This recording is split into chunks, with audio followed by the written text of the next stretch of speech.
Arsenal Fan TV, Mo, it's a win. Exactly, yeah, that's it. Interview over. That's all you need to say. That's all you need to say.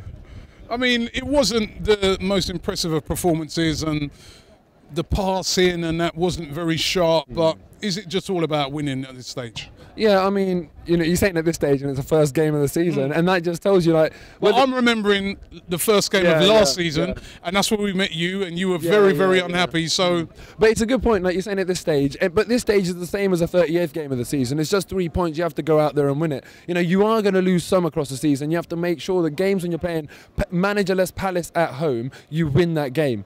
And it wasn't a good performance today. You know, the first half especially was shocking. I don't think we'll see another game this year at home that we play where we pass the ball to the opposition as many times as we did. It was just shocking. You know, we were really bad. And then people always say it's a sign of a good team if you play badly and win, but it's a sign of a better team if you play well and win. And I'm hoping we get to that stage. But opening games of the season are never classics. You know, they're very rarely classics. And we haven't won in years at the first game of the season. I'm just glad we got the win today. We grafted, and you know, there are a few good signs. You know, a few good positives to come out of today. We can't play much worse. Sanchez can only get better, and you know, we've got 3 points. Now we all talk about big money signings. We talk about Sanchez, 35 million. People are mentioning Cavani's, but we've got a player here in Aaron Ramsey that his stock is just rising and rising, isn't it? He's just absolutely brilliant, and honestly, like, take a long, hard look at yourself if you were giving him abuse a couple of years ago. And, you know, I'm hearing a few people starting to do that with Jack Wilshere as well. You know, start giving him a bit too much stick. If you haven't learned from the Aaron Ramsey example, then, you know, Jack Wilshere's got enough quality to do what Aaron Ramsey has done. So I suggest we all get behind him as well and not give him stick. But Aaron Ramsey, you know, love it when he scores, love it when he has all this success, because he's worked hard for it, seriously hard, being so young and going through what he went through. Just, you know, delighted for him. He's brilliant. What a bargain at 5 million. And we nicked him from United as well. Yeah, exactly.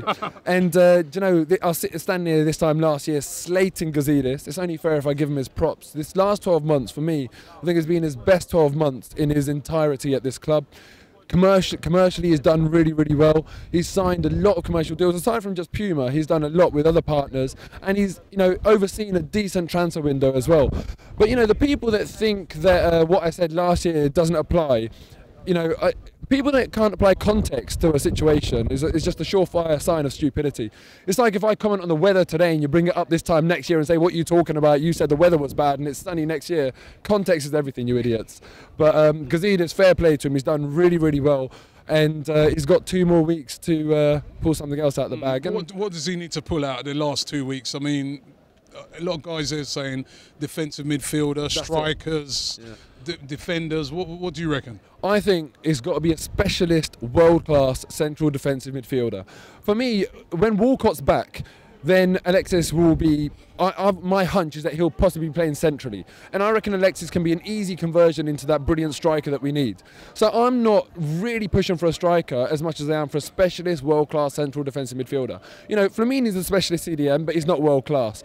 We need someone that can fill that role and be absolutely superb and dominating. You know, if you were a midfielder in the Premier League on a Friday night thinking, I've got to play Patrick Vieira on the weekend, you're worried. Right now, we don't have that. You know, people don't get worried about playing against Arteta. We need someone that can dominate that midfield. So that's what I'm holding out for. Get the Arsenal Fan TV app, available on Apple and Android now.